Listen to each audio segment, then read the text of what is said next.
Press वार्ता में सभी मीडिया बंधुओं का स्वागत है। और आज की ये प्रेस वार्ता बहुत ही महत्वपूर्ण मुद्दे पर बुलाई गई है।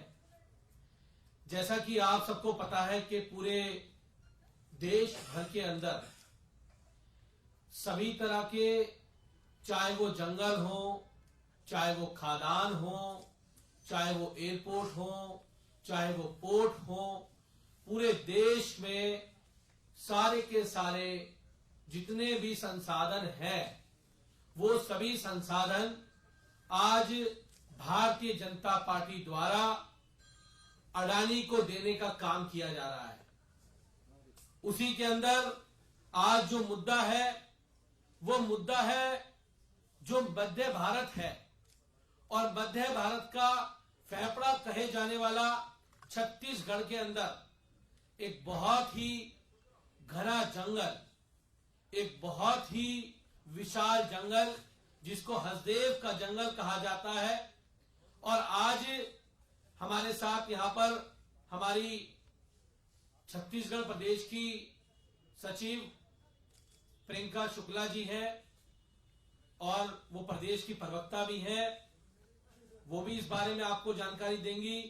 लेकिन ये जो मुद्दा है, ये आज कैसे हसदेव के जंगलों को किस प्रकार से अडानी को दिया गया है, और जो वहां पर कोयला है उस कोयले को निकालने के लिए उन जंगलों को काटा जा रहा है।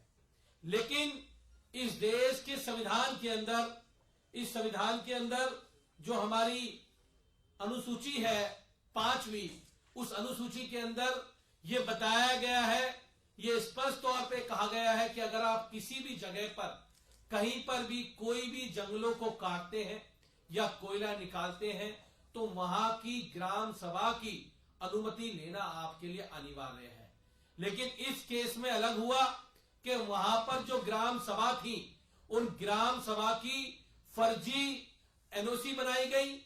फर्जी एनओसीओं को किस प्रकार से सबमिट कराया गया, और उसके बाद ग्राम सभा के लोगों ने इकट्ठा होकर उन जंगलों को बचाने के लिए, अपने पर्यावरण को बचाने के लिए, इस देश के पर्यावरण को बचाने के लिए किस प्रकार की मुहिम, किस प्रकार के जंग आज वो हमारे आदिवासी भाई वहां लड़ने का काम कर रहे हैं, संघर्ष करने का काम कर रहे हैं। और पूरी की पूरी सरकार उन जंगलों को काटने पे आमदा है, केवल इसलिए कि एक बड़े उद्योगपति को उसका फायदा पहुंचाया जा सके, उसको लाभ पहुंचाया जा सके, उस कोयले को निकाला जा सके, उसे मार्केट में बेचा जा सके।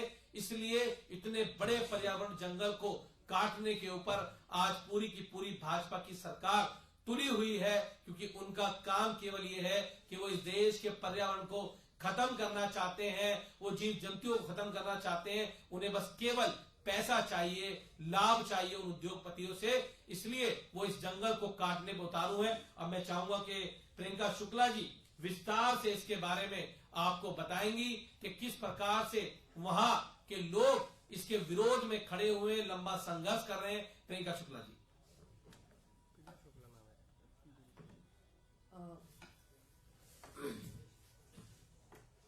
बहुत बहुत धन्यवाद। आज की ये जो प्रेस वार्ता है ये अपने आप में काफी महत्वपूर्ण है, और ये सिर्फ क्योंकि जब बात छत्तीसगढ़ की आती है तो मुझे लगता है कि बहुत सारे लोग छत्तीसगढ़ सुनते ही बोलते हैं छत्तीसगढ़ की लड़ाई है, लेकिन दरअसल ये छत्तीसगढ़ की लड़ाई नहीं है, ये पूरे देश की लड़ाई है। आज पूरा देश और दुनिया में जलवायु परिवर्तन का एक बहुत बड़ा अपने आप में संकट है, और ऐसी स्थिति में जो हम कह सकते हैं कि बार बार एक ही व्यक्ति, आज बोलते हैं मोदी जी के कोई दोस्त नहीं है, मोदी जी का कोई अपना परिवार नहीं है, तो देश की बात करते हैं, लेकिन कहीं ना कहीं एक तरीके का नेपोटिज्म चल रहा है पूरे देश के अंदर, और वही नेपोटिज्म आज छत्तीसगढ़ पे भी हावी है, छत्तीसगढ़ को भी बर्बाद करने की कोशिश की जा रही है। ये जो हसदेव का जंगल है, हसदेव का जंगल में जो लड़ाइयां चल रही है, चूंकि छत्तीसगढ़ के जंगल से आवाज यहाँ तक आ नहीं पाती, तो उस बात को मुझे लगा आज आप लोगों के बीच में रखना बहुत जरूरी है। 1 दशक से 12 वर्ष हो चुके हैं वहां के लोगों को इस पूरी लड़ाई को लड़ते हुए।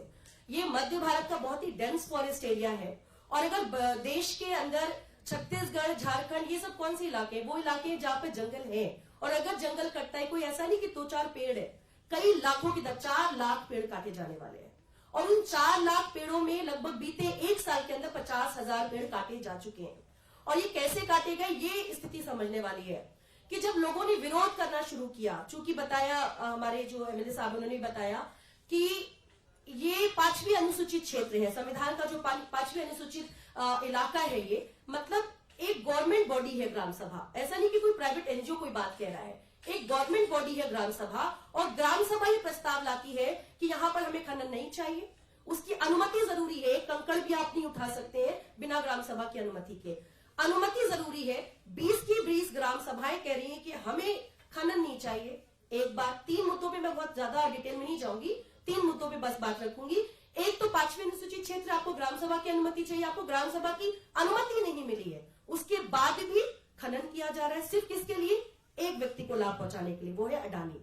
दूसरी महत्वपूर्ण चीज की इसमें जब 5वीं अनुसूचित क्षेत्र है तो माननीय राज्यपाल का बहुत बड़ा योगदान और बहुत इन्वॉल्वमेंट होता है। तो वहां के लोगों ने कहा जी कहा जाए, तो वो राज्यपाल के पास भी गए। ये एकमात्र संघर्ष है जिसमें लोगों ने जमीन पे भी लड़ाई लड़ी है और कानून की भी लड़ाई लड़ रहे हैं। राज्यपाल के पास गए, वहां पे ज्ञापन दिया। राज्यपाल महोदया अनुसुईया उइके जी ने 2021 में एक आदेश दिया कि जैसी स्थिति है उसको स्थगन में रखा जाए, स्टे लगाते हुए उन्होंने बोला कि इस पे फर्जी ग्राम सभा की जांच कराई जाए। एक छोटी सी भी थाने में जाती है आवेदन, तो हम जांच के लिए बोलते हैं, इतना बड़ा प्रकरण है, एक जांच नहीं होती है।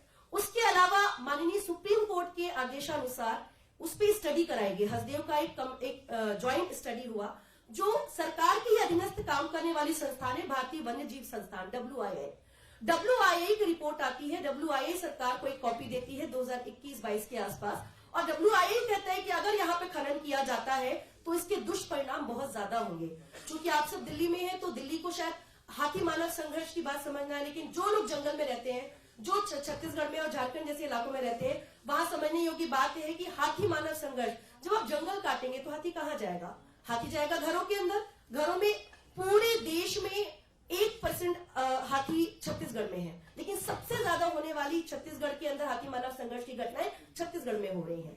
तो ये बहुत बढ़ने वाली चीजें होंगी। इस तरीके के दुष्परिणाम WIA कह रहा है कि नहीं होना चाहिए, मतलब आदिवासी कह रहे हैं नहीं होना चाहिए, राज्यपाल कह रही है जांच करो, ग्राम सभा कह रही है जांच करो, WIA कह रहा है नहीं होना चाहिए, और तमाम तरीके की और भी अगर हम डिटेल स्टडी में जाएंगे तो बहुत सारी बातें हैं। उसके बाद भी एकमात्र व्यक्ति को फायदा पहुंचा, जो हल्ला मचाते थे ये लोग विपक्ष में रहकर के छत्तीसगढ़ के अंदर, आज वहां पर जब खुद इनकी बीजेपी की सरकार हाल दिनों में आ चुकी है तो वहां पर भी कहते हैं कि जी हम क्या करें, ये तो पुरानी सरकार ने कर दिया। और सबसे इंटरेस्टिंग बात है कि 26 जुलाई 2022 को पूर्व की सरकार में एक सदन में एक प्रस्ताव पारित किया गया। सदन के अंदर धर्मजीत सिंह जी लोरमी, एक विधानसभा है वहां पे, उसके विधायक हैं, ये अभी बीजेपी के नेता है। इन्होंने प्रस्ताव, सबकी सहमति से प्रस्ताव लाया गया कि वहां पर जितनी भी खनन की मंजूरियां हैं उनको रद्द किया जाएगा।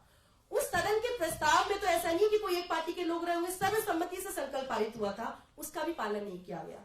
हम कह रहे हैं जो आप छोड़ दीजिए बाकी चीजें, कम से कम जो WIA कह रहा है, जो ये आप सदन में कह रहे हैं, उसको तो पूरा कर लीजिए। तो ये पूरा खेल छत्तीसगढ़ के अंदर चल रहा है। मैं आज बहुत सारी डिटेल में जाएंगे तो बहुत लंबी बात हो जाएगी, आप लोग के सवाल में कोई बात आएगा तो मैं उसका जवाब देना चाहूंगी। बस एक ही गुजारिश है, आज यहाँ से प्रेस कॉन्फ्रेंस करने का मकसद ही यही था कि देश को पता चल सके कि छत्तीसगढ़ में, उनके देश में क्या हो रहा है, छत्तीसगढ़ के लोग किस तरह से संघर्ष कर रहे हैं, और संघर्ष करते हैं तो उनपे कितनी FIR हो जाती है, हम जैसे लोगों पर FIR हो जाती है। तो लगातार ये वहां पे चल रहा है। मैं एक ही गुजारिश करूंगी कि ये धर्म की बात और आस्था की बात बीजेपी बहुत करती है।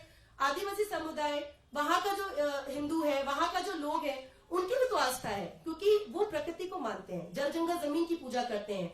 बूढ़ादेव का वो स्थल माना जाता है, बूढ़ादेव वहां के समुदाय के देवता है, उनका स्थल भी माना जाता है। उसके बाद भी, और श्री राम जी की भी बात करते हैं ये, तो उनकी बात को देखें तो जिस श्री राम जी ने जिस वन में 14 साल का वनवास काटा, उस जंगल को काटने का काम अब बीजेपी करने जा रही है। और बीजेपी क्या, सिर्फ एक ही व्यक्ति को फायदा पहुंचाने का काम। तो इस तरीके की स्थितियां वहां बनी है।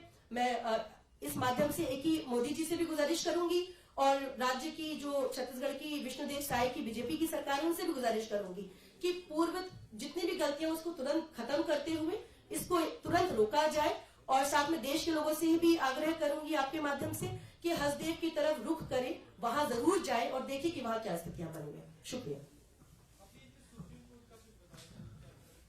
सुप्रीम कोर्ट ने इसके अंदर जो था, इसमें इसके रिसर्च कराने के आदेश दिए थे और उनके आदेश पे यह रिसर्च किया गया था। जो भारतीय वन्यजीव संस्थान है उसने रिसर्च किया और उसने अपनी रिपोर्ट में कहा है कि यहाँ खनन नहीं किया जाता। अगर खनन किया जाता है तो इसके दुष्परिणाम होंगे, उसमें पर्यावरण को भी नुकसान होगा, वन्य जीव को भी नुकसान होगा, वहां के रहने वाले लोगों को भी नुकसान होगा।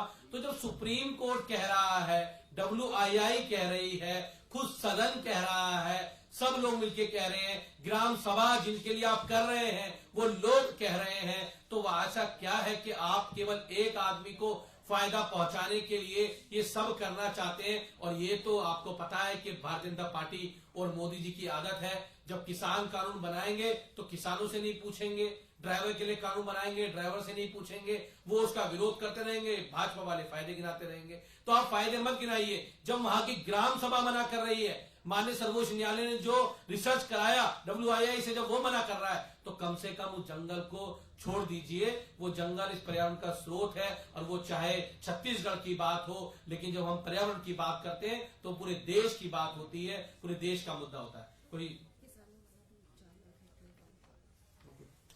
और कोई सवाल इस पे किसी का?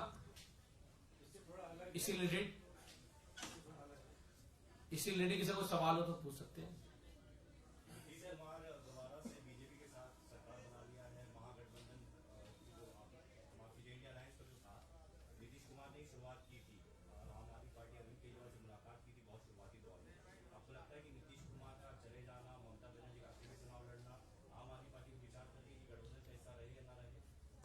ये देश को बचाने की लड़ाई है, संविधान को बचाने की लड़ाई है और सब लोग मिलके इसमें लड़ रहे हैं। जो रहेगा जो जाएगा वो बात की बात है, जो भी उसमें होगा वो आपको बता देंगे। हम तो हैं, हमारे मुख्यमंत्री ने कह दिया हम लोग उसका हिस्सा है, हम इंडियन लाइन चुनाव लड़ रहे हैं। दूसरा, केंद्र सरकार ने कह दिया है कि सीए जो है अगले 2.5 हफ्ते के अंदर लागू हो जाएगा, इसका आपका क्या कहना है? वो जो भी होगा आपको बता देंगे। इससे रिलेटेड कुछ है तो बताइए। धन्यवाद।